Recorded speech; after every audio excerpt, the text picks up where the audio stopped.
Got a pretty decent grill on one of these. I think it's American modified. I think it's a Vader grill for a Jeep JK. It has this little section here that that lights up. I think it's got like a blue daylight star kind of pattern. Seems built okay, but anyway, it was only like $100, so let's swap that out with a stock grills. All we really need to do is take off your plastic pop clips, and then you've got some more metal clips that you just pull free, and your grill should come off. You see, those aren't even engaged, so should be pretty easy to get off. We need to disconnect your daytime, or not daytime, but your turn signals marker lights. There's a little red lock clip in there. Oops, sorry, you gotta pop that red lock clip back and it should come out. Yeah, we'll get those off, pull the grill out, and swap them out. So once you have the plastic pop clips freed up, it's just these metal clips in the bottom that hold it in.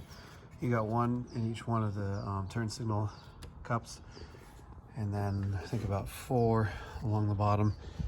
Turn signal cups, in my case, were the ones that were in there the best. So just make sure, again, you pop your turn signal electrical connector. Just got this little red lock tab you have to pull back. And then what I did is I kind of held the front while I pulled from the back of the cup to not have it slam into things when it pops off, but they come off pretty easy. Next, you need to remove your turn signals themselves, and it's just these little black plastic clips. Just push them in, and they drop out nice and easy. That's all there is to it. And then you just put them back in your new grill. Okay, we got this sort of rough fit up. One thing to note, when you put your turn signals back in, make sure that these clips are pushed out and locked in place. Depending on the variation of the plastic thickness, they may not just click into place when you push it in. So just make sure you pop them out and they've got a good seat in here.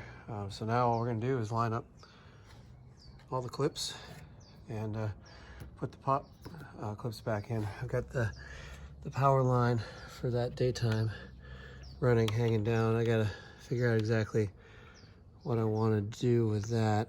I did zip tie it to that mounting point there so that it has some strain relief.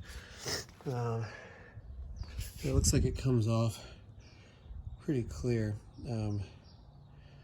Yeah, I'll probably zip tie it to the wire bundle down here, the wire harness that I'm gonna tap into. So I'm gonna tap into the oh, there we go. I'm gonna tap into the turn signal wire harness for the driving lights to get it to operate, but we're gonna lock this guy in and then work on that part of it. So I got my multimeter out, and got the driving lights on, and so we'll figure out which contacts have 12 volts on them with just the driving lights on. I would assume the black lead is ground, and we'll figure out which one is the actual driving lights in a second here. So I found that the center contact, let's see, I believe it is white with orange. It's kind of faded, but it's white with orange. So black is ground, white with orange is the driving lights. And I would have to assume that your turn signal is the outer. I think that's white with red. So you want white with orange for your driving lights. You get about 12 volts. So here's a finished product with the blue stars daytime running light hooked up. You can see I have it hooked up to the driving lights. It's pretty nice looking. I definitely dig it. And then you can see here is the final deal with the wire taps into those 2 leads on the turn signal connector. You can see I basically bunched up the excess line from the grill and zip tied it to that bracket there. So I just used a simple splice, T-type splice, This one has the spade connectors. There's other ones where you just insert the wire. These are kind of nice, so you can disconnect it. That's it, pretty easy install.